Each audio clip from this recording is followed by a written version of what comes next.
Il a frappé la main sur la table. Sur ce même bureau-ci, dans ce même bureau. Il a dit, c'est bon, ma fille, c'est fini. Cette histoire, ça va s'arrêter. J'en ai marre de te voir pleurer comme ça. La personne qui te fait ça, moi, je vais lui montrer qu'il y a un Dieu. À droite, mes frères et sœurs, bâtissez vos hôtels. Les hôtels parlent. Les hôtels parlent. Que quelqu'un ne vous trompe pas. N'attendez même pas le programme des hôtels. N'attendez pas.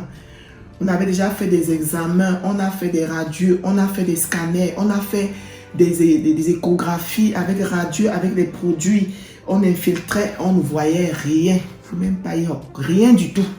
Même les médecins se posaient déjà des questions comme c'est quel genre de douleur que vous avez. La douleur commençait à prendre tout le bras. Ça paralysait déjà mon bras gauche. Non seulement ça prenait tout le bras, ça a pris le bras droit aussi. Côté droit, donc tous mes épaules. Shalom, shalom, shalom. Mes frères et sœurs révolutionnaires, je viens témoigner la grandeur de Dieu ici. Pour tout ce que Dieu a fait pour moi, Dieu m'a béni parce que j'ai eu une guérison totale après plus d'1 an en arrêt maladie. Et avant de faire ces témoignages, je voudrais faire une petite chanson parce que Jésus est ma consolation. Jésus est notre consolation. Quelle que soit la situation dans laquelle on se trouve, quand on appelle Dieu avec la foi, on active sa foi, on est consolé. Donc je vais chanter. Mon ami, mon ami, mon ami, c'est toi Jésus. Mon papa, c'est toi Seigneur. Le libérateur de tous les opprimés, ma consolation, tu es la solution à toutes mes équations, la consolation. Les hommes me demandent pourquoi je gêne comme ça, ma consolation. Ils me demandent pourquoi je prie comme ça, mais c'est pas moi, c'est mon ami, Mon ami, mon ami, c'est toi Jésus. Mon papa, c'est toi Seigneur. Alors, je vais faire mon témoignage. Ce qui m'est arrivé, c'était en 2019, le mois de mai 2019. J'étais au travail. Après que je sois rentré de mon pays au Cameroun, j'étais parti au Cameroun en vacances au mois de décembre 2018. Je suis parti au Cameroun, je suis revenu au mois d'avril. Au mois d'avril, j'ai repris le travail au mois d'avril. Et au mois de mai, j'ai eu l'accident. L'accident au niveau de mon poignet. J'ai oublié un petit détail, c'est que je suis partie au Cameroun pour aller bénir ma maison parce que j'avais conçu une grande maison.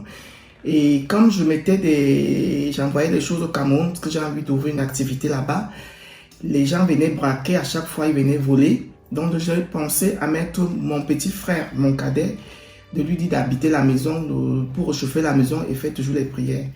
Alors, je suis partie au Cameroun, j'ai appelé un prêtre, un homme de Dieu pour venir travailler dans la maison, faire les prières.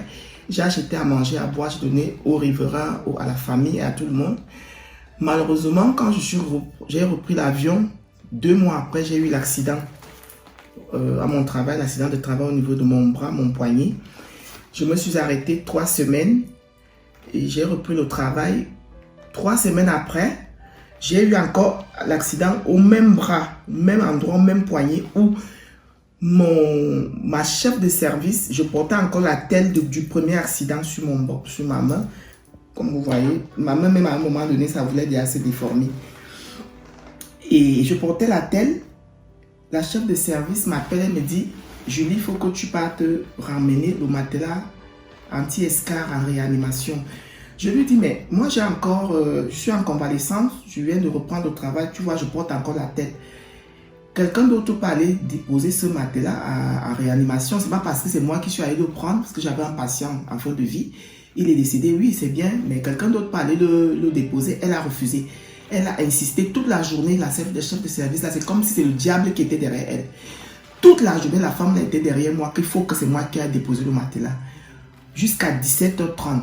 Ou même une collègue lui a demandé que mais tu ne vois pas que Julie a mal à la main, tu ne peux pas envoyer quelqu'un d'autre. Elle a dit non, c'est elle qui va aller. Alors j'ai pris le matelas, je le poussais dans un chariot. Au moment où je prends le couloir avec une autre collègue à qui je lui ai dit de m'accompagner, la ceinture du matelas, du matelas anti-escar s'est détachée et le petit moteur, pour celles qui travaillent à l'hôpital, qui connaissent bien le matériel médical, le petit moteur du matelas anti-escar a rebondi, c'est venu frapper au même endroit où j'avais déjà eu l'accident. Alors je ne vous dis pas la douleur était énorme. Alors je suis allé faire la déclaration et je me suis arrêté. Et je vous dis, je me suis arrêté pendant, je dirais, 13 mois sans travailler. Je suis même retourné au mois d'octobre 2020 pour essayer de reprendre le travail. Non, en novembre, je me suis encore arrêté. Alors, avant que je rencontre Daddy, pour la première fois en conférence, parce qu'il recevait les sœurs, la famille révolutionnaire à Lausanne en 2019. Je suis partie, j'ai dit à mes sœurs, j'ai 2 de mes sœurs, je leur ai dit, comme elles avaient aussi leurs difficultés, je leur ai dit, elles ont dit, on a décidé de partir à Lausanne. Parce que j'avais tellement mal à la main. On avait déjà fait des examens, on a fait des radios, on a fait des scanners, on a fait des échographies avec radio, avec des produits. On infiltrait, on ne voyait rien. Il ne faut même pas y avoir rien du tout. Même les médecins se posaient déjà des questions comme c'est quel genre de douleur que vous avez. La douleur commençait à prendre tout le bras. Ça paralysait déjà mon bras gauche. Non seulement ça prenait tout le bras, ça a pris le bras droit aussi, côté droit, donc tous mes épaules. Après, on est parti à Lausanne. On est arrivé à Lausanne, Daddy nous a reçus. Daddy a prié. Daddy a prié sur ce bras que vous voyez ici 3 fois. C'est la 3e fois. Et je peux vous dire que la 3e fois, il y a 1 mois et demi. 1 mois et demi, parce que quand je suis revenu, j'étais en larmes. Je lui ai dit, papa, je n'en peux plus, je ne sais plus quoi faire. Alors là, il a frappé la main sur la table, sur ce même bureau-ci, dans ce même bureau. Il a dit, c'est bon, ma fille, c'est fini, cette histoire, ça va s'arrêter. J'en ai marre de te voir pleurer comme ça. La personne qui te fait ça, moi, je vais lui montrer qu'il y a un Dieu. Donc, on est parti à Lausanne. Il a prié, on est revenu. Il est revenu ici à Paris, toujours l'année dernière. Je suis revenu le voir. Il a prié. Il m'a donné des orientations. J'ai fait des orientations. J'ai prié à la maison. Je pleurais. J'envoyais les messages. J'ai des intentions. Je dis, papa, ça ne va pas. Donc, j'ai continué à suivre les orientations. J'ai bâti un hôtel. J'ai bâti. J'ai dit, Seigneur, tu ne peux pas. Ce sont mes 2 bras. C'est avec mes 2 bras que je travaille. Si on me prend mes bras, si le diable, tu laisses que le diable prend mes bras, je vais faire comment? Je vais travailler comment? Je vais travailler comment? J'ai bâti l'hôtel. J'ai dit, il faut que mon hôtel parle. Mon manteau prophétique, j'ai dit, il faut que ça parle. Je suis fatiguée. Donc, il y a 1 mois et demi, là, quand on a commencé le programme du balai de la destruction, avant même ce programme-là, Papa Daddy nous a reçus là, à l'entretien, je suis venu le voir. Alors là, le Dieu d'Ésaïe 45 s'est fâché. Parce que c'est le jour-là, je me souviens que ce n'est même pas lui qui parlait. La voix qui sortait, c'était même pas Papa Daddy. C'est pas la voix là que j'entends souvent, que j'avais entendu le jour-là. J'ai pleuré. Il m'a dit, ma fille, comme tu parles, tu dois guérir. Le Dieu d'Ésaïe 45 là, il m'a donné des orientations. Il m'a dit, tu fais ces prières. Minuit, le matin, le soir, à minuit, tu fais. J'ai fait les prières là. Et le balai de destruction est venu alors, c'était le Terminator. Quand j'ai ajouté le balai de destruction, un jour je me suis levé comme ça, il dit que la douleur est partie, il n'y a plus de douleur, il n'y a plus rien. Je fais comme ça alors que je n'arrivais même plus à faire mes 2 bras derrière comme ça. Je ne pouvais plus faire ceci. À peine quand je levais mon bras comme ça, je pouvais rester 1 minute avec mon bras levé comme ça. Quand on prie, on fait les laves, quand il dit lever les bras. Si je fais ça, je reste quelques secondes, mes bras commencent à se fatiguer. Ça commence à se paralyser. Je sens la fatigue dans tous mes 2 bras. Mais là, je peux rester comme ça 5 minutes, 10 minutes, 20 minutes. Je vous dis, mes sœurs et frères, je viens rendre la gloire de Dieu. Je viens dire merci au Seigneur pour m'avoir guéri, pour m'avoir que le diable est vaincu. Le diable est vaincu et je ne sais même pas comment remercier le Papa Daddy. Je ne peux même pas te remercier parce que ce n'est pas toi que je remercie, c'est Dieu que je remercie. C'est lui qui t'a donné cette mission-là pour venir faire cette mission à récupérer ces brebis égarés pour le diable de nous malmener, de gauche à droite. Mes frères et sœurs, bâtissez vos hôtels. Les hôtels parlent. Les hôtels parlent. Que quelqu'un ne vous trompe pas. N'attendez même pas le programme des hôtels. N'attendez pas. Quand vous avez moyen, l'hôtel, même si tu n'as pas moyen de bâtir d'un seul coup, tu peux bâtir petit à petit. C'est comme ça que moi j'ai bâti mon hôtel.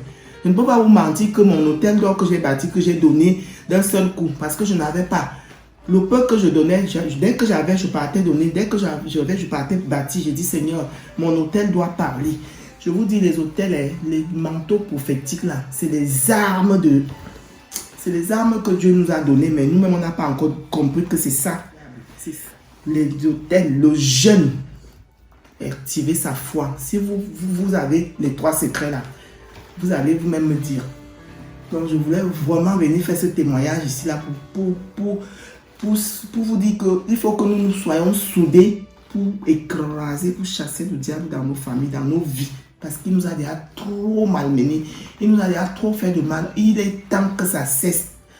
Trop c'est trop, assez c'est assez. Les choses doivent changer. Shalom, shalom, shalom, mes frères et sœurs.